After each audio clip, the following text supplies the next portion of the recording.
What's up, guys? Welcome into Packers Total Access. My name is Clayton. You can check us out on packernet.com. Find me on Twitter at Packers_access. Joined alongside Tim back in the air conditioning in Green Bay after being at camp all day long. I know it was a hot one out there, and I'm sure everybody will start following in here in a minute. We went live just about 30 minutes early to get things cranked up as we were obviously doing I think we did 2.5 hour stream, something like that earlier, right at 2 hours. So that was a lot of fun. You guys go back and check that out. So today what we're going to do is a more organized approach and basically go through and give you all the information from the fourth training camp practice. What that means is we'll give you the injury updates. We'll give you the offensive line rotations. We'll give you the defensive rotations. Everything that happened at camp today. We'll just kind of give you a very, very detailed version. So you'll come away from this episode knowing exactly what it is that happened at training camp today. Tim will fill in the gaps for us as we go along as well. So before we do that, I need you guys to do that YouTube stuff for us. Hit like, hit subscribe. If this is your first time tuning into Packers Total Access, thank you for making us a part of your evening. We're not experts. We're not insiders. We're not media members. What we are fans just like you in here talking Packers on a daily basis. During the season, we got all kinds of different shows that we do. We'll do pregame shows, postgame shows. We'll do PFF breakdowns at the end of every week, starting with Monday and Tuesday's episodes. We'll take you into game planning for the next upcoming opponent. We'll do film breakdown, the whole 9 yards. So if you're looking for daily Packers content, hit that subscribe button. Turn the bell notifications on so you'll be notified every time we do go live, and share it with a friend if you don't mind. So we got Jacob joining us now, who's got a very, very lively shirt over there, Jacob. That's nice, sir. Where'd you get that from? Actually, it's if you can tell, it's got my dog's face on it. Nice. I haven't told the chat. My dog unfortunately had a large heart tumor diagnosed a few months ago, and actually 2 weeks ago, almost over 2 weeks ago, the vet told me that I had to put him down that night and that he wouldn't live. He is thriving right now, and he's doing very, very well. So I'm very blessed to have that. So that's all I'll say about that. Shout out to Loki. It's a ladies' man over there, Tim. You know that. It is Loki, right, Jacob? A little delay. All right, we'll get it straightened out, Jacob. Calm down. It's going to be okay. A little bit. This is the part of the episode where Jacob gets angry. His name's Luca. Luca. Sorry. That's what I was thinking. As soon as I said it, you looked at me. I went, "Uh-oh." That's like it's like calling the lady friend her own name. You know what I'm saying? Not a good look. Not a good look, fellas. Don't put that name in my mouth right there. Everybody following in now to the chat. Good to see y'all. Hopefully you had a great day. Hit that like button on the way in. Let's dive into it, man. Jacob, I was telling Tim, we're just going to break down everything in an organized fashion. As you know, earlier on our live stream, it was like herding cats, just trying to get the information as it came in real time. Although we did get great feedback on that live stream. So thank you for joining me with that, Jacob. Let's jump into it. Tim, before we do, let me get your take first of all, before we get into everything in this article. What stood out to you today, man, now that you got to get home and get a ice cold drink and sit under the AC for a couple of hours? What stood out to you at camp today, man? The heat, the heat. And I think the willingness of every single guy on that practice field to just grin and bear it and grit through it and put together a really good practice. We're going to get down to the nitty gritty as we go here. Obviously we had kind of a historic day. We had both teams doing a set of push-ups to close out practice today. So that's good, I think, right? That means a draw. That means, or I don't know, we should have a winner each practice. I'm not sure. But what really stood out to me the most, again, was Coach Covington and his hands-on approach. And also the way he works really well with Coach Ogobasi as well. Those two in tandem, working with that defensive front. I think we're going to see big changes this year, guys. And I know that's been a big gripe from a lot of the fan base is that front and that quote unquote pass rush or lack thereof or whatever you want to call it. I'm seeing changes happening in real time every day. If you go hang out by the fence like me, man, and watch those guys work, it's something to see. So that really stood out. That and of course, Stack, Big Nas Stackhouse, man. That guy is a beast among men. You get close to him, man. It's there's limited shade out there, but if you stand close enough and you're near Nazir Stackhouse, you'll get a little bit of shade out there on a sunny afternoon. No worries. Exactly. 2-0 for this in the chat says, I love the energy from everyone at camp. Everybody just wants to work without distraction. It's more refreshing than high quality H2O on a day like this. Get some high quality H2O. Right. Ran off with a voodoo woman named Phyllis. Hey, the foosball. All right, let's get into it, guys. Overview of practice number 4. The Green Bay Packers held their 4th training camp practice on Sunday following an off day on Saturday. Monday's practice will be the first with pads, allowing for better evaluation of players, especially in pass protection and fitting up on opponents, as noted by head coach Matt LaFleur. Tim, are you going to be at that padded practice tomorrow as I try to adjust my mouse wire over here? Does a bear crap in the woods? You know I will. They do. A bear usually craps in Chicago too, you know. Yes. That is a fact there. So yeah, I'll be there to answer your question like a normal human. Yes, I will be there.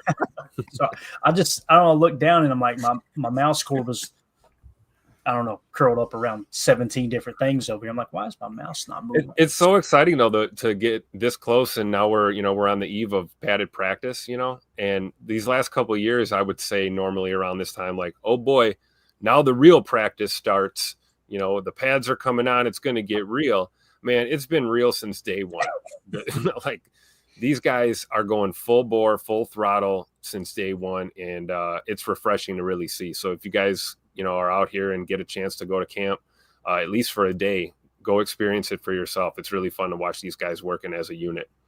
Yeah. And this might be the stat of the day right here. And I do believe this is accurate. 2-0 for this says, I think Caleb Williams has thrown more picks than Brandon McManus has made field goals. And just so you know, Brandon McManus has made every field goal he's kicked to the best of my knowledge. So, Jacob, what do you think, man? What stood out to you as we broke down the show earlier today before we get into the injury updates here from today's camp practice? Man, it's just it seems like everybody has a common goal. Like Tim said, kind of like these guys aren't wasting time this year. And in previous years, it seems like maybe that we had I don't want to say that we were sissy footing around kind of thing. I really cleaned up my language right there. I almost said something real bad. I just think that these guys have an understanding that there's a goal, and it's not to make it deep in the playoffs. There's not a goal to win the division. There's a goal to win the championship here, to bring Lombardi home. And I think that everybody on this team understands that. And it would seem like that's kind of a given every year. It's not. It really isn't. And I think that this team understands what it takes, what they're going to have to dedicate themselves to be in this preseason, in the off season, into the actual season to actually make that happen. And it's a lot of work. It's a lot of individual work that everybody has to do. They can't be too proud of can't have too much pride in themselves to realize that like they need to get better in multiple ways. We've heard Tucker Kraft say how he has to get better. Jaden Reed has talked about how he has to improve on certain things. Jordan Love, obviously the leader of the helm here, has talked about how he knows that what he has to do in the offseason to make sure that he has the best product to put on the field. And it's nice to see that that they're like right here, like Coach Glenn saying, they're setting that tone early. We want to make sure that we know that there's one goal in mind and everybody has that same like mind feeling. So I'm excited about that. Our guys better wake up with their piss hot, like I said before. So. That's right. As Jen Rice says in here, got to keep that belt to ass. That's exactly right, Mrs. Rice. Got to keep it going. All right, injury updates. Players back at practice included left guard Aaron Banks, who's limited to individual drills. Running back Amar Johnson participating in practice. All right. Savion Williams, who missed the previous practice due to a concussion, went through individual work. Now, is that true, Tim? You did not see him in like any kind of 11-on-11 scenario, right? No. And, in my defense, like I'm obsessed with the defense. So, I saw mostly defense football today. But I did see every time I saw him, he was not doing anything team activity wise. And I would anticipate that would probably be more of the same tomorrow. Just my speculation, if the pads are coming on and he's in the, whatever the concussion protocol is during the preseason, I'm not sure what that is, or training camp concussion protocol. I'm sure it's similar to, anything else during the season. So he's probably got to go through that process before they're really going to cut him loose with team activities, I would think. Yeah, that makes sense. All right, so players still not practicing. Quay Walker with the ankle, though doing individual work with a helmet on, as you can see here in this shot that Tim got. Once again, same as yesterday, Tim, he was out there hitting the sled a little bit, right, and doing some other agility drills. And now you're seeing him again pretty much in the same spot, right? So what do you think, man, based off what you've seen with Quay Walker? And I know this isn't really an educated guess. I get it. We have no inside information. You think he'll put the pads on tomorrow, or do you think they'll wait until later in the week or maybe next week, Quay Walker? What's the vibe you're getting there, man? I don't know. It's so tough to read. I can tell you that when I saw him doing these drills, he did a little bit of hands drills, catching some interceptions, kind of simulated cutting and movement on that ankle. And then he was doing fumble recovery drills and a lot of agility stuff. Everyone's looking at how he's moving around. And I really think we're getting closer to that point where, if he feels like he's ready to go, I think they may just let him do it. But to answer your question, in my opinion, maybe not tomorrow. I don't know. Yeah, that's what I was thinking. Maybe more of what we saw today. Maybe the helmet, no pads, and just doing more rehab. And there's no reason to rush him right now. I mean, we have enough linebackers out here running around. There is no reason to rush Quay back at all. And you're wanting to get as much of a look at Tyron Hopper as you can in this camp, third-round pick to take a big step. Isaiah Simmons, you want to make sure you get him enough reps. Isaiah McDuffie is kind of in the camp, in my opinion, that put him on the back burner a little bit. Let's see what we got in these other guys, because we kind of seen what Duff can do. And Zay McDuffie has earned that. He's earned that right, I think, based on the way he's played these past couple of seasons for us. And I think it's a good thing. We got to keep our core pieces healthy. Yeah, with Quay, Jacob, for me, man, it kind of feels like there's a chance we could see him a little later in the week, maybe by Wednesday or Thursday's practice, but I'm kind of feeling like it's going to be next week before we truly see him out there in 11-on-11. Maybe it's family night, guys. What a treat that would be if maybe he runs around on family night a little more active and then go into that next week, Yeah, absolutely. What do you think, Jacob? You think it's going to take a week or so like Jen's saying here? I hope it does, honestly. I don't want us to force him back. We've obviously seen what it is to have with Quay Walker playing at when he's at his best. That's a pretty good linebacker right there. And obviously we talked about how difference maker it can be when him and Cooper are together. So yeah, I don't want to risk anything going into the regular season by forcing him back too quickly. I want to have those guys absolutely ready to go. And do I want him on the field? Of course, obviously I do, but I want him to come back when he's ready. Don't force it. Like Tim said, just make sure that we have the best 11 going into that defensive, any sort of game. I want the best 11 going in. And that means that Quay Walker is a part of that. And I need him to be absolutely sure that when he comes back, he's ready to do it on his terms. And I can't tell you guys how excited I am to see him and Coop together, both of them healthy, right? So let's just make sure that he is healthy when he steps on that field. Definitely. So other players still not practicing. Christian Watson with the knee. Obviously, we don't expect him back until a minimum of probably week 5, and it'll probably be much later than that, to be honest with you. But I don't expect anything at least until week 5, week 6 when they come out of that bye, right? So we'll see what happens there. Colin Oliver with the hamstring still out. John Williams with the back, he's still out. And Elton Jenkins listed with the back injury. Of course, we know we already know what's up with that. The back, the Brinks truck up injury. Yeah. I wanted to mention Colin Oliver real quick if I could, because you asked me at the top of the show what stood out to me, and I forgot to mention him. Colin Oliver dealing with this hamstring. Talk about someone who wants to play football really bad and is fully engaged. We had video of him hyping up the teammates during the water break. He does these drills where, he doesn't have the helmet on. He's not allowed to really run, full speed with the guys, but he's mimicking it and he's staying engaged and he's focusing on what's being taught out there. This is a guy that I would keep my eye on as camp progresses, because hopefully he's healthy and back really soon, because I'm looking forward to seeing what he can do out there. I really am. Yeah, definitely. All right. So again, that's your injury update from today's training camp practice. Jen Wright says, I like Oliver being on the field watching intently. And yeah, we noticed that too, Tim, when we seen your video of him being very engaged. It was actually Jacob pointed it out while we were live on air here. So Quay Walker is the same way. When they break off into team activities and they start running, Quay is fully engaged behind that defense and keeping his head in the game. So it's good to see that with guys that are out right now and rehabbing, but staying focused on what's in front of them.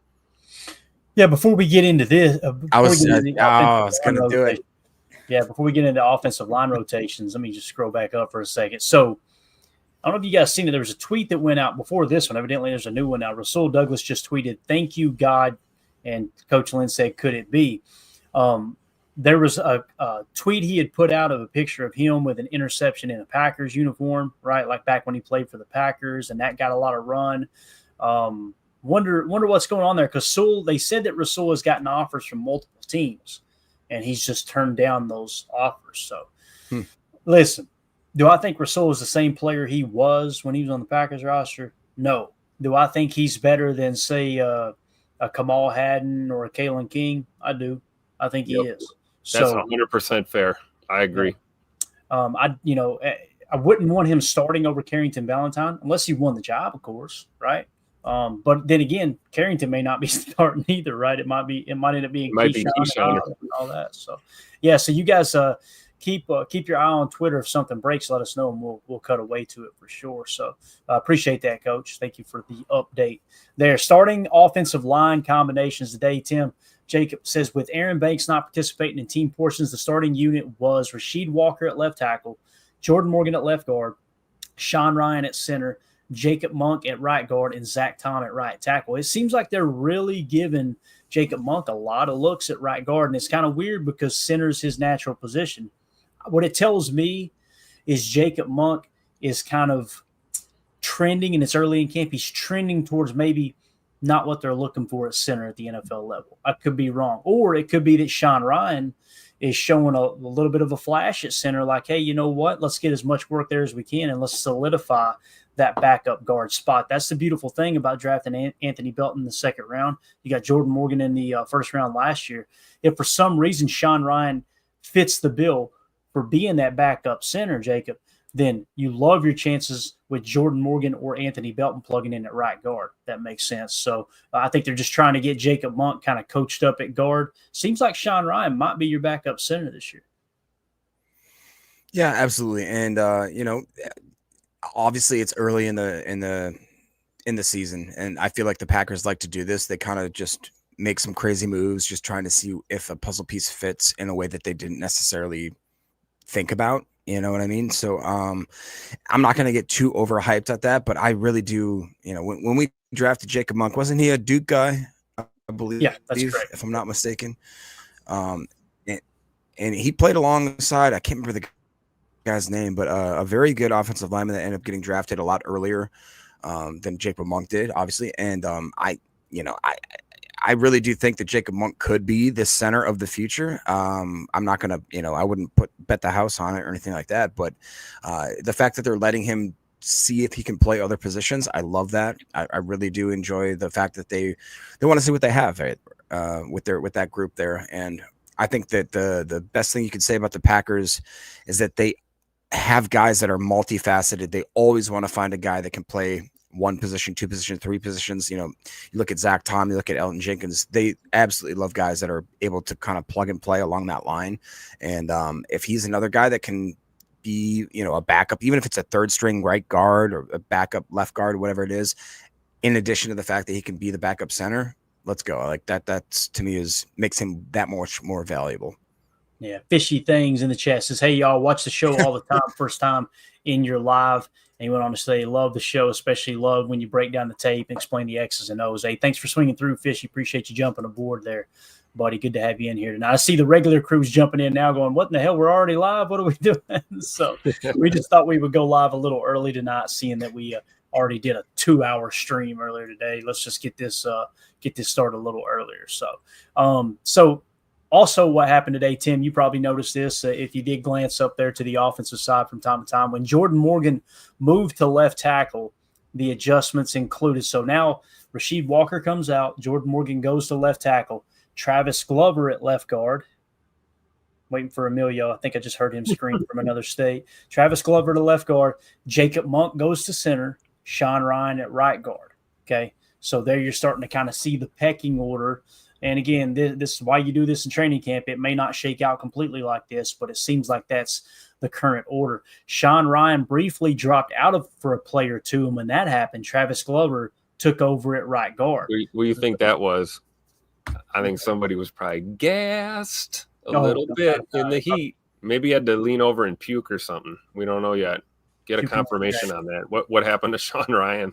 Yeah, Sean Ryan. Yeah, exactly. We need to do a little research on Nacho Libre over there. Maybe he had too many chips. I don't know. But Travis Glover took over at right guard. So you're seeing they really like Travis Glover as one of those backup swing guards is what it seems like. You never hear about Travis Glover playing tackle, though. That's for sure. Yeah. Right. So it seems like they truly see him as a backup guard. So love that I don't love that Sean Ryan dropped out, but the positive in that whole thing is you get to kind of see how they see the rest of the offensive line in depth. And Travis Glover in his second year expressed increased comfort, all right, noting a better understanding of plays and personnel compared to the rookies. So and we shouldn't make fun of Sean Ryan too much because it was only a play or two, right? Like it says. So that's good that he's right back out there, right?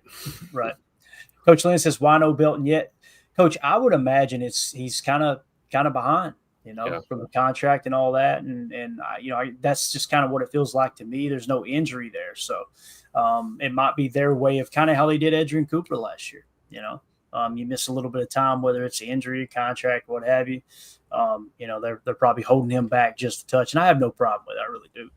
I do like what 2-0 for this said. He said when we mentioned the Nacho Libre, he said they benched him because he only believes in science. If you guys have not seen Nacho Libre, you're missing out. I'm telling you right now. Anything else on the offensive line you guys want to add to that conversation? I think it's pretty straightforward. Again, just to kind of see, right now they see Jordan Morgan as the backup left tackle, it seems, right? So that's interesting information. And you notice, man, you got a lot of stability there. You got Sean Ryan that can plug in it back up center, right? You got Jordan Morgan who can play guard or left tackle. You got Travis Glover who they see as a swing guard, right? We haven't even seen Anthony Belton yet. One thing you don't see on this list hardly is Zach Tom's name mentioned. That dude's just going to play right tackle and everybody get the heck out of the way. So, which, by the way, did y'all see Rashawn Slater's contract earlier today? Oh, yeah. I did not, no. Woo. Yeah. Jacob, how much? Shout out to Steve Cook. I think it was Steve Cook on X was talking about that. How much? Boy, it sure looks like a discount now that we see this contract, right? I think we got a good deal on Zach Tom for sure. Jacob, do you remember Zach Tom's guaranteed money was $30 million, right? Yep. Take a guess at what Rashawn Slater's guaranteed money was. How long's the contract? Same. Let's just call it the same. It's about the same. About a 4-year deal. Boy, what do you get? 50 mil guaranteed? More. More? That's all right. It's 70.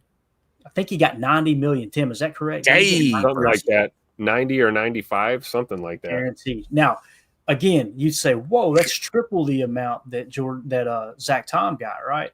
That's where you got to be careful because who's putting the information out? Right? Is it practical? Is it actual guarantee? All those things come into play. But yeah, I seen that and went, "Whoo, Goody cooked." And as Coach Lynn says, give Russ Ball his flowers here. Russ Ball is the man. Yeah, definitely. All right, so there's your offensive line update on the day. Let's get to the defensive side of the ball and defensive changes, all right? The first and second defensive units remain mostly the same, but Isaiah Simmons took nickel reps, all right? So next to Isaiah McDuffie on some reps, next to Adrian Cooper on others. Previously, Simmons – but yeah, there it is, 92 million. That's what I was thinking. Yeah, Let a brother hold a Benny. Previously, Simmons had been the Sam linebacker in the base defense with Quay Walker out. So now you're starting to see guys. They're pressing Isaiah Simmons into that nickel spot a little bit and seeing what he can handle there, right? How he fits into that nickel 4-2-5. Tim, did you notice any of this? Anything stick out to you in terms of Isaiah Simmons? Because he and Nate Hobbs, I feel like, and correct me if I'm wrong, they're kind of still in the show on defense. People are really excited about those two. They really are. They're having a great camp so far. They really are. And it's fun to watch these guys. With Simmons, I like the move to kind of see because we know he's kind of been, victim of being shuffled around a lot. But, hey, this is that time of year you're going to see different looks with your guys. Especially, a guy like Simmons who wants to play his way onto this team. Maybe as a bubble guy, I don't know. At this point, I think he's kind of making a name for himself here. These first handful of practices. It is cool to see the different looks, with him going, more nickel looks now. I mean, hey, maybe this is great timing for, I don't know, this time next week when maybe Quay Walker's back into the fold, and now we can see all these guys rotating in and playing next to each other. So I think it's a good thing. Yeah, and fishy things with the door fee dono there. Thank you so much, buddy. We appreciate you. Jacob, what do you think? Anything you want to add here to the linebacker room? Obviously, with Quay out, it's nice to see Simmons start to get some of those nickel reps. And we kind of talked about in the pre-show here, Isaiah McDuffie may take a slight step back to see what they got with Isaiah Simmons. Yeah, I do think that I'm excited about the linebacker room. That's always been my personal favorite area of the defense, just that I've always just kind of felt a connection to. Ever since we had AJ Hawk, I haven't felt like we had a standout linebacker that absolutely was like the staple of this defense. I do believe that Edgerrin Cooper is that guy. I think that Quay Walker is a very formidable linebacker, that if he has all things firing, that he's going to be doing very, very well. I love the idea of Isaiah Simmons coming in here and absolutely being some sort of threat, man. I mean, God, you may have to scheme, because he again is the type of guy where he never got to settle down into one sort of position. And I really do understand that. I do. Asking the guy to do too many things because he's quote unquote like multifaceted is unfair to him. I really do believe that. And like people said, like he's been a bust. Guy was drafted, if I'm not mistaken, 8th overall. He's not a bust, right? This guy has talent. It's just that sometimes a coach, a scheme, a team needs to use you in the right way. I really believe, to the depth of my core, that Jeff Hafley is going to figure out what Isaiah Simmons does, and he's going to use him and exploit that. Mm-hmm. It's going to be great. Yeah, no, I agree. I think he's going to be just fine, man. Moving along, staying on defense, though. Love this shot of Nate Hobbs and Matt LaFleur. I think this was from yesterday, I believe. And cornerback depth chart. All right, so the top 3 spots confirmed as Nate Hobbs, Keyshawn Nixon, and Carrington Valentine. That's cornerback spots, right? So it seems like what you've got is Nate Hobbs and Keyshawn Nixon on the outside and rotating Carrington Valentine in and out. It seems like those 3 are above everyone else when you're talking about outside corners, right? The next 3 spots likely include Bo Melton and Kamal Haddon as outside corners, Kalen King as the nickel, noted for a strong start to camp, especially post-wrist surgery, showing toughness despite smaller size as per Matt LaFleur. Now, obviously, when you talk about Kalen King predominantly playing the nickel, I don't know how accurate that is, Tim, or if you have noticed it or not, but Javon Bullard running with the ones in the nickel. To me, it seems like the 4 spots that are locked in right now are outside corners, Nate Hobbs, Keyshawn Nixon, Carrington Valentine, and then the nickel spot being Javon Bullard. Outside of that, anything can happen, I believe. I would agree with that for sure.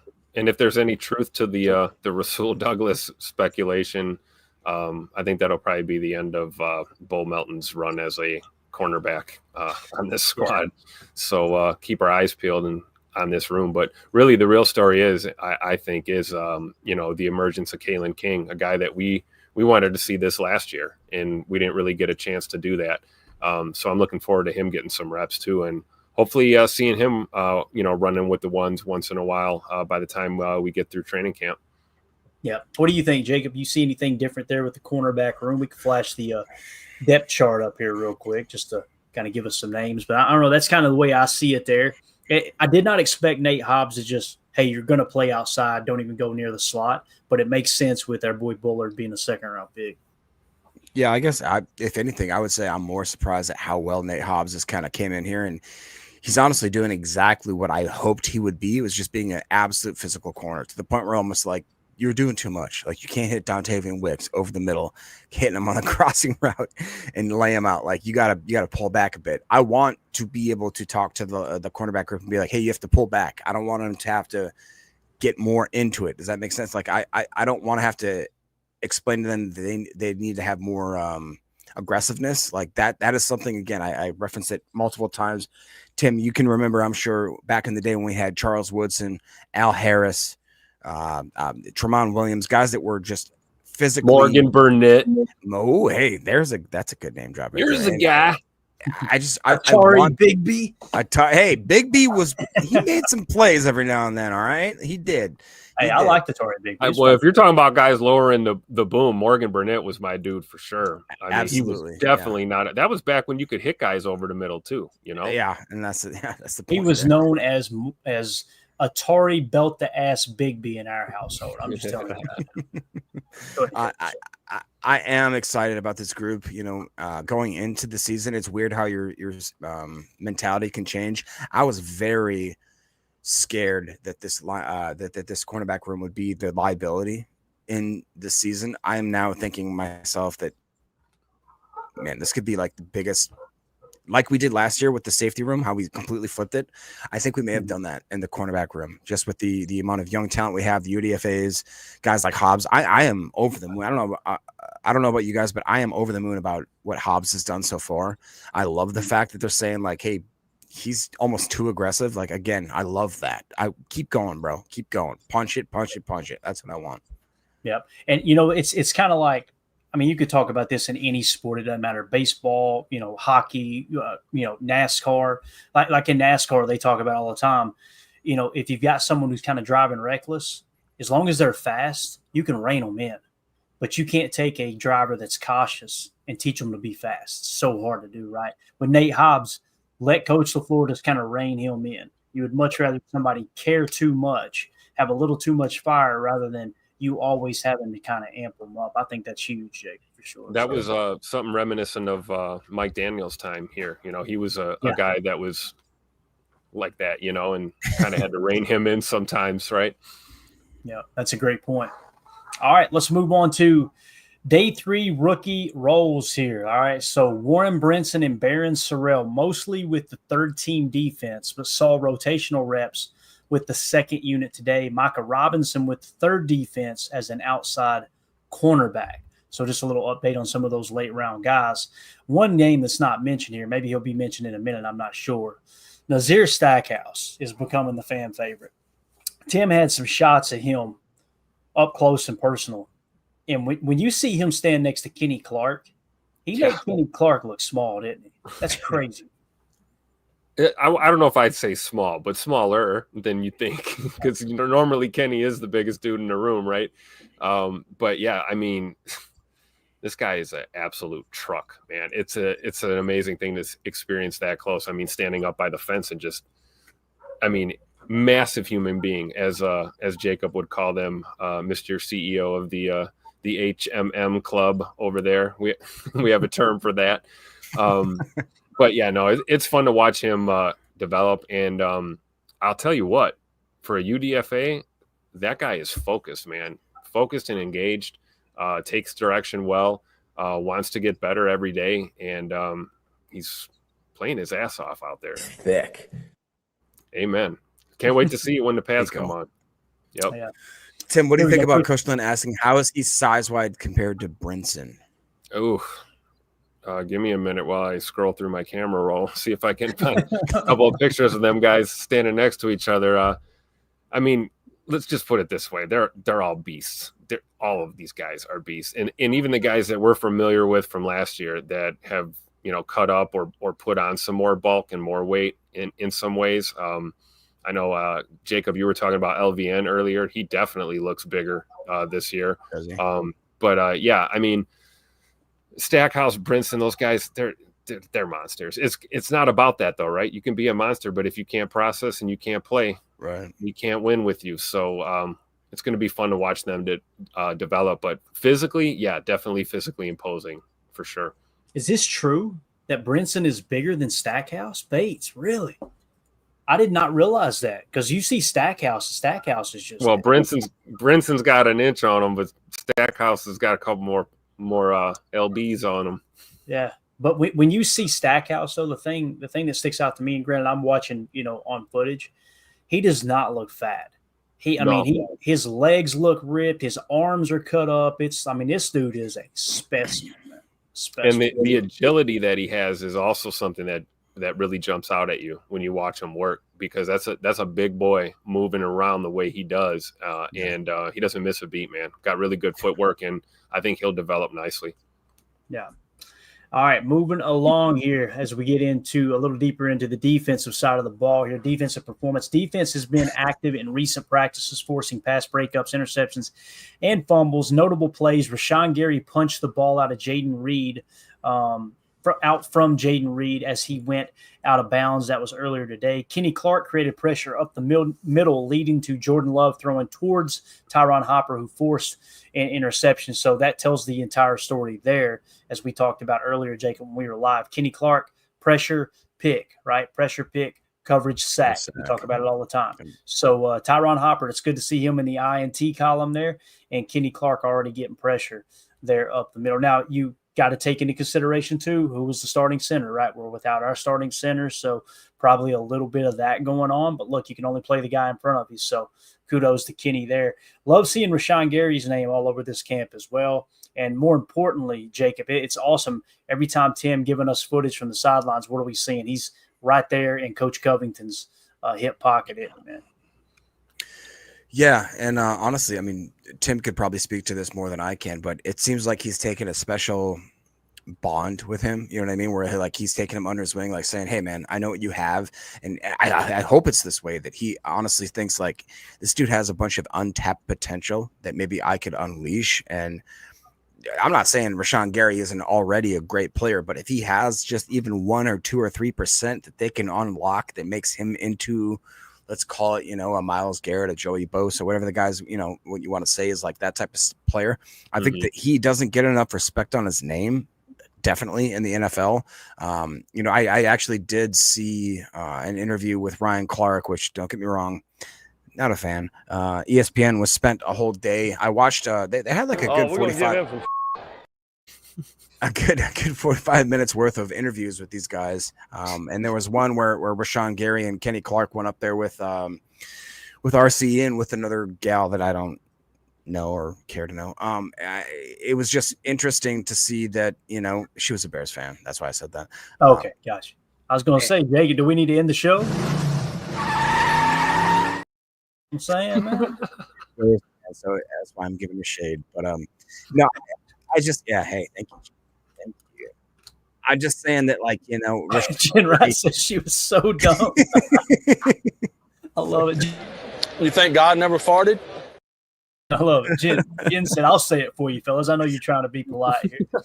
Thank you, Jen. Appreciate you. No, it was interesting to see how Gary's mentality is, and that's a guy that absolutely came out of Michigan as somebody that was quote unquote an edge setter, that really wasn't like the type of athlete that people really thought he should be. Like, he is a freak. He's a physical freak. And I think that we have underestimated what Gary can do, because if we do allow him to pin his ears back and just be an absolute quarterback hunter, he can be a Myles Garrett. He can be a Bosa. He can be a TJ Watt. I really do believe that. And I really do hope that Jeff Hafley into year 2 understands that, that he's got a dog. He's just got to unleash him. Right. Yeah. All right. Another note here, Tim. Defense showed strong ball pursuit, continuation from last season under Jeff Hafley. Tyron Hopper played a role other than Mike linebacker with the second team defense for the first time in 4 practices. So typically they would throw him into the Mike, a Mike linebacker, guys. He's kind of the quarterback of the defense, and he's what we call a gap destroyer, right? Yeah. That's Tyron Hopper. Tyron Hopper's a thumper. And you guys know we talked about Adrian Cooper putting on 20 pounds of muscle, kind of perked up the ears a little bit and said, they trying to beef him up to be a thumper here, So Tyron Hopper, man, the fact that they're moving him around a little bit now, Tim, I think that's awesome. I think it's a good sign. You may see him, man. He may leapfrog the rest of these guys. He may beat Isaiah Simmons out for that third linebacker spot. I hope that happens. I truly do. Yep. Although, Tyron Hopper does not have the athletic ability that obviously Isaiah Simmons possesses, but we know that's not everything when it comes to playing backer. I mean, you got to have that first step. That's right. And Tyron Hopper also has another distinct advantage, is this is year 2 in Jeff Hafley's system for him, and year 1 for Simmons. So he's definitely going to be a little bit more up to speed. So if the physical part does come around, and I think it will with him getting to play a little Will or a little Sam once in a while, especially with Quay still kind of rehabbing, like we discussed earlier. No need to rush him. This is going to be really cool because we've been talking about Tyron Hopper since last year. We've seen him flash. I know that's the most overused word this time of year, but the flashes are already there. They've been there with Hopper. So him getting some experience in other roles is great, I think, for this defense. Yeah, no doubt about it, man. All right, let's move on to offensive highlights. As you guys know, if you've been on X today at all, Matthew Golden shined a little bit today in practice. Really excited about this. So Matthew Golden had strong hands, making notable receptions, including a red zone slant at the goal line. I think, Tim, he caught 2 touchdown passes in red zone drills, if I remember correctly. One from Love, one from Malik Willis. So It seems like Matthew Golden, that was one of the things we had on the scouting report when we watched the college tape and we did our film breakdown of him. We said it over and over and over. Strong hands at the catch point. Also knows how to high point the ball really well. Reminds you of a Greg Jennings.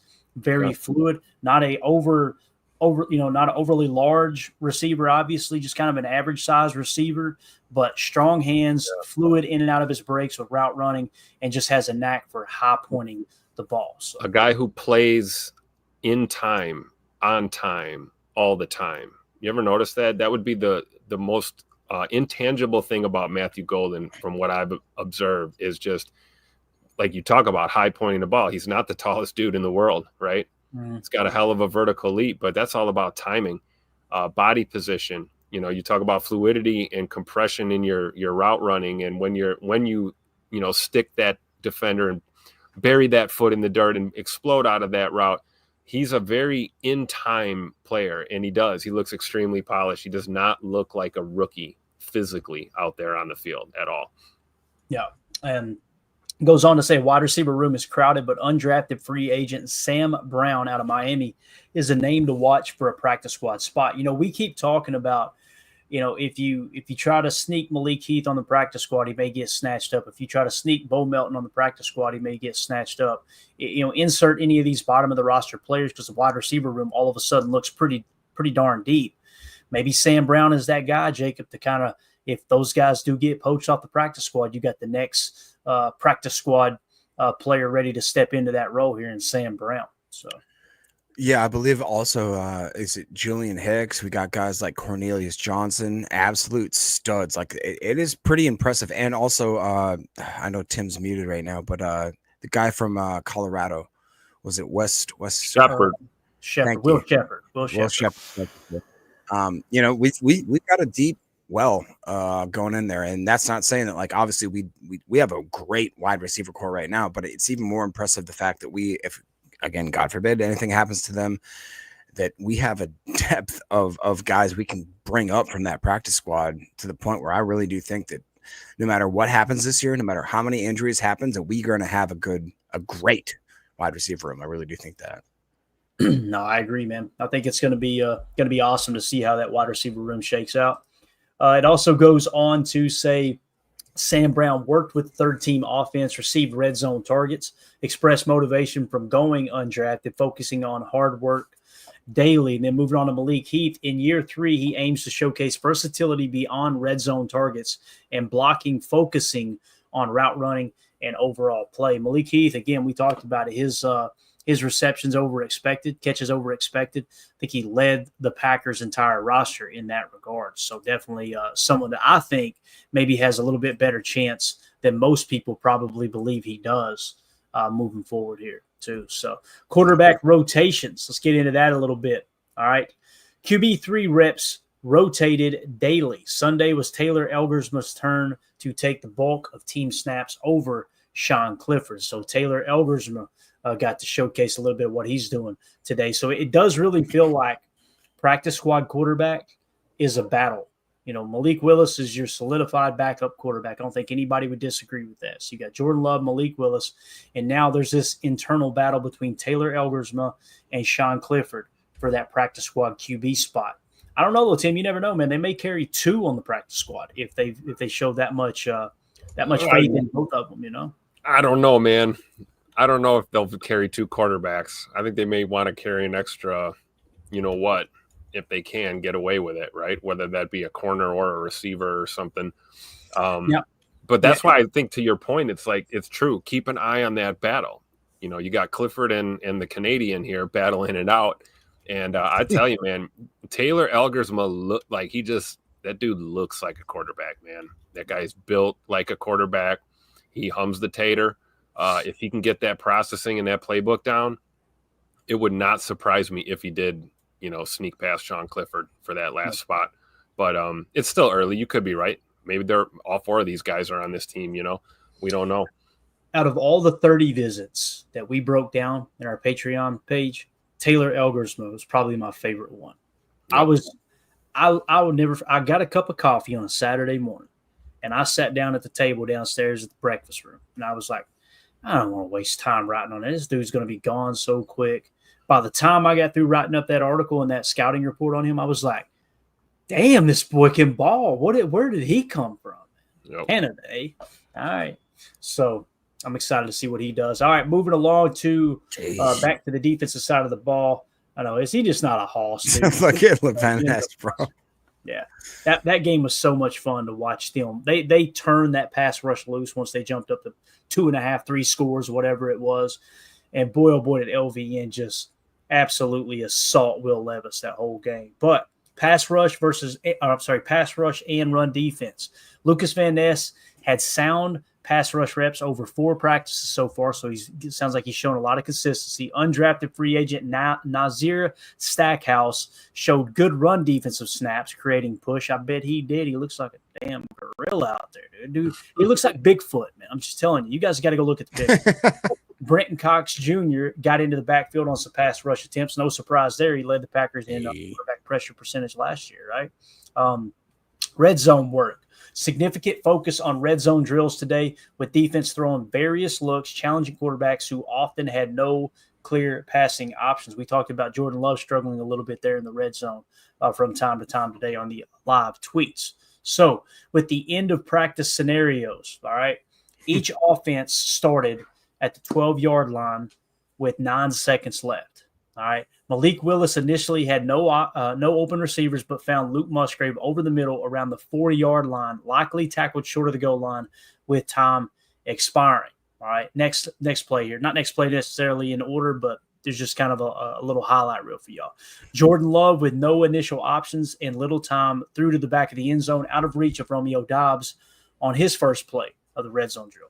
With 4 seconds left, Love found Tucker Kraft in the end zone, boxing out Evan Williams after McDuffie blitzed, and Love backpedaled, I think is what that said. Yeah, I got mixed up there. So, yeah, Jordan Love finding Tucker Kraft, who mossed Evan Williams. Want to hear a lot of that this year, Jacob. I think Tucker Kraft's going to take a huge step forward, man. Yeah, I mean, you guys know that I sincerely, to the depth of my core, believe that Tucker Kraft is going to be a top 3 tight end in this league. I really do believe that.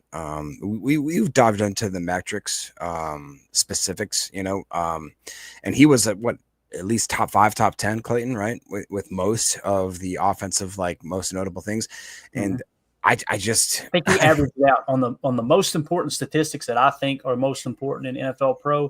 He averaged out 6 in the entire league. Okay. And I don't think the NFL is putting any sort of respect on his name. Anytime I hear for instance, for fantasy, whatever, they'll be like, here's the top, 5, top 10 tight ends that you need to get on your team. Nobody talks about Tucker Kraft, and it's just weird for me. It's weird because he is absolutely a monster. You looked at every single one of his touchdown catches are I hate saying miraculous, but he earned them, dude. He's either stiff arming guys, he's diving for the ball, he's making one arm grabs. He's, the guy has just consistently been underrated his whole career. If I'm not mistaken, you can correct me if I'm wrong, I believe that he was offered to go to Alabama at one point, and he said, "No, I'm going to stay in South Dakota. I'm going to be a jackrabbit." And that to me is a guy that is a loyal individual. Obviously, we know what happened with I believe he lost his father, which is just kind of a weird coincidence that a lot of the Packers players share together. And I just can't say enough about him. He is literally, if I could clone myself, go back in time, and like, hey, I want to live a life. I'm going Tucker Craft, baby. I'm going there. I'm smoking lawn darts. I'm getting them Bush lattes, bro. Oh man, I am having me a time in South Dakota fields. That's what I'm doing. Tim, if he did indeed choose South Dakota State over Alabama, do you think it's because they didn't have a forklift program down there? Do you think that's what it was? Probably. I think he was trying to. He wasn't sure if they were forklift certified or not. You never know. I do think it's true though, Jacob. What you're saying, he's kind of been brushed aside or kind of overlooked a little bit, especially on the national stage. When you look at the league from the bird's eye view, I remember last year seeing all the network promos on National Tight Ends Day, and they'd put all the tight ends on the promo, and there's no Tucker Craft on there, but and he's trained with George Kittle. He's been with those guys. He knows what it takes to be that type of guy. He's kind of part of that club of that next era of these tight ends that are going to be considered the greats. And I agree with you. I think he has no ceiling whatsoever, and he is a guy that continues to get better and improves. We've seen it. We've seen it ever since he got here. Yeah. And yeah, I was hearing this earlier today as well. Whoever put this up on the screen, Green Bay is still projected to be the youngest team in the league as it sits right now. Bates says here, youngest teams like RO said, talking about Respect Orange has said here in the chat, believe these are projections. The Packers are 25.15 years old. The Eagles are 25.4, Jets 25.41, and the Jaguars 25.59 is the age there. So looks like they're going to be the youngest team in the league again. Let's go. As Goody says, it's a young man's game, right? But you look at some of the additions. Yep. And like we said, we added some veterans to the group, which is a good thing. Your Aaron Bankses, your Nate Hobbses, your McCole Hardmans, those type of guys. So still want to know. When it comes to the Bates over GPT, Bates is on it, man. I'm just telling you. Oh yeah, dude. Yeah, I think he is. I think he's faster than ChatGPT. Yeah, I was just gonna say this. Bates is our Jamie. Yeah, look it up, Jamie.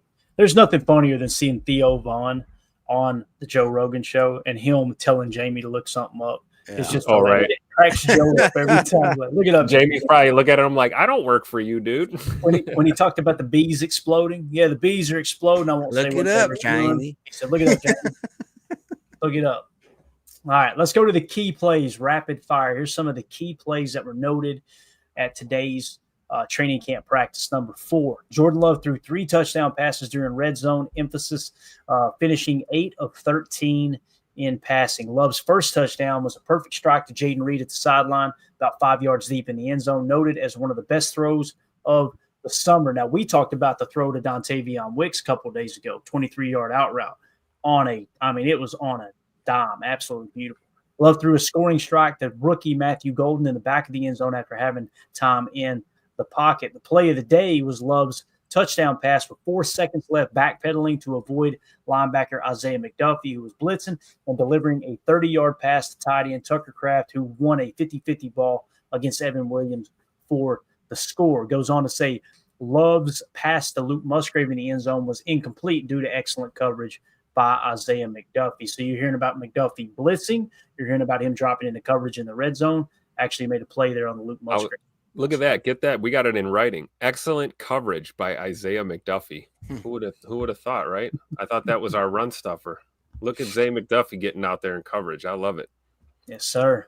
Yes, sir. So anything you guys want to add to the Jordan Love highlight reel here in terms of what happened today? Anything at all? Sounds like he's having a good camp. It really does. It's early, but it sounds like he's having a really good camp. Yeah, I mean, I will just say one thing. Like, people talk about how camp stats don't matter. I think Ryan touched on it this morning on his podcast. Like, but if you're as good at, like, let's say, for instance, not necessarily a quarterback, but like with McManus, that camp stat means a lot. Dude's 15 of 15. I think there's in the same way that, like, if you talk about a quarterback, that, like, hey, he hasn't thrown a pick, like, he's on it. Like, yeah, it's a limited, selection, and obviously it's guys going against guys that aren't quite in pads yet, so take that with a grain of salt. But I think there is something to be said that, like, if Love is on, it's on, and we're Aaron Rodgers used to I feel like he used to just kind of bait the defense with just throwing whatever he could throw kind of thing. And that's, that's one way of handling the offseason. But I think that Jordan Love is kind of maybe taking it a little more. I hate saying more serious, as if Rodgers didn't take it serious. That's not what I'm saying. I'm just saying that I think that he's more of like trying to put pen to paper and saying like, this is what we got to do. We have to execute. Where I think Rodgers like, I don't give a shit. Let's just throw it. Let's see what happens. Like, let's test them. And I really do think that Jordan Love has been pretty. I will say, let's compare what Jordan Love's quote unquote stats are in the offseason to a guy like, I don't know, Caleb Williams, where the NFL media and the local town media are already calling him out. I mean, I'm just saying, I'm not saying, but I'm saying. Bro, he's getting raked over the coals. And it's funny too. We did a 4-minute segment on our show talking about it. And boy, oh boy, did the Bears fans come running into the comments. I mean, and it's just like, you guys are blowing this out of proportion, blah, blah, blah. Okay, all right. The coach had to stop practice like 2 times to be like, get off the field. Get off the field. What are you doing? Because they're dookie all over the field. And I'll say my piece on camp. And this isn't meant toward anybody specifically, especially Ryan. Not meant toward Ryan at all. I see a lot of people on X that when you show a video from camp or you talk about something happening, it's training camp, calm down. Don't watch. Nobody's asking you to watch. Nobody asked you for your input. You say it doesn't matter. You say you don't care, but boy, damn, you care just enough to comment on somebody's tweet, don't you? Like, why not just pretend? You know what? I hate basketball. I hate basketball with passion. You know what I don't tweet about? Basketball. I don't watch it. I don't vote. It just cracks me up how people are like, oh, calm down. Okay. Thanks, Dad. Appreciate it. I will reach out to you and let you know what my plans are to watch on the boob tube tonight, and you give me approval or not if I'm allowed to talk about it, watch it, think about it, whatever. It just cracks me up, man. Anyway, this right here got me excited. Near the goal line, Marshawn Lloyd ran over defensive tackle Kobe Wooden on a handoff, though it was unclear if Lloyd got underneath or if Wooden stumbled. Tim, I need confirmation here. Wooden get murdered out there by Marshawn Lloyd, or did he fall down, sir? Don't know if I saw that play. I don't think I saw that play, so I cannot quote on that. I plead the fifth. I seen a couple pictures of Marshawn Lloyd. One specifically that stood out to me was he was behind Izzy, the new running back they signed. Marshawn Lloyd looks thick. He looks thicker. He looks like he put on a little bit of weight. He looking like thick. I'm excited to see what Marshawn Lloyd does now that he's healthy. So Malik Willis threw a short touchdown pass to Matthew Golden. So Golden caught touchdown passes from both Malik Willis and Jordan Love. Make a little note. I'm telling you guys. It's one from Clifford and one from Elgersma in a preseason game too. Watch. And then one from McManus on a fake field goal where they flip it over the shoulder to the kicker and let him chuck that thing in the end zone. Need one of those too. McManus has got an arm, man. I saw him spinning it a little bit out there the last couple of days before practice. He can throw it. Yeah. The old bot got this one wrong. Kamal Haddon, a first-year cornerback, it's actually his second year, made a diving deflection on a pass to Romeo Doubs near the goal line. I think we talked about that. They were trying to throw maybe a back shoulder throw, and he full extension swatted it away. So Kamal Haddon, I believe it was Kamal Haddon. That might have been Kalen King, but nonetheless, Kamal Haddon making plays out here too. Rome, like I would not put up with the slander. Omar Brown, also another second-year safety there, made a diving deflection in the Let's go. That's our guy, Jacob. Nebraska zone, baby. That's what I'm saying, man. I mean, honestly, that it doesn't it make you feel really good, Tim? Every now and then we're right. It doesn't happen often. It's about 10%. About 10%. Ass once a day, Jacob. Come on now. Very well said, Tim. Very well said. All right, so that's just kind of a rundown. We did that pretty good, man. 1 hour, we did good there. So that's a rundown of everything that happened in camp. We were going to get in a little Dontavion Wicks conversation here and talk about how he's looking to rebound from last year. Maybe we'll hold that over till tomorrow if camp doesn't spill too deep into the show. So let's go ahead and do a giveaway. We'll wrap this thing up. Man, y'all ready to give away an autographed rookie Dontavion Wicks card? We got the pinky wheel coming. While you're hot. Someone's going to get lucky here because when he shoots to the moon this year, boy, I tell you, card's going to get valuable. That's Who's it. it going to be? Absolutely. So I need somebody in the chat. Tony Holman, you already on it, rigged. All right. Somebody in the chat, give me a number between 1 and 10. Between 1 and 10. Come on, chat. 1 and 10. Got to be quick. 1 and 10. 4. 4, says Brett Chris. Favre. All right. Dang. 9, 6, We got 13 as well. All right. My goodness. Which one do we go with now? They're going to say they're Go all with Brett Favre, number 4. We got to Let's go go with 4. Yeah, 4. Yeah, let's go 4 with Chris Casualian. All right, so what we're going to do is shuffle this thing 4 times, even though y'all are still going to say it's rigged. It's okay. So we're going to go 1, 2, 3, 4. We're going to spin this. And again, these are our YouTube members. Just hit that join tab if you're in that group, or you join our Patreon group, as Jake says it's rigged. Our Patreon group, too. $3 gets you access to everything, including entered into the giveaways. Here's a way you can cheat a little bit. You can do both. There's many people on there that's figured that out. They'll join on YouTube and they'll join the Patreon group as well. But again, it's just a way for us to give back to those who are supporting the channel. Let's go. The autographed Dontavion Wicks rookie card donated by our good friend Rick Kruger goes to Big money, no whammy. Big money, no whammy. What we got? Rodney Jins. Big Rod. Rodney Jins. Rodney Jins. Let me write this down over here so I don't forget here. Rodney Jins is the winner of the Wicks card.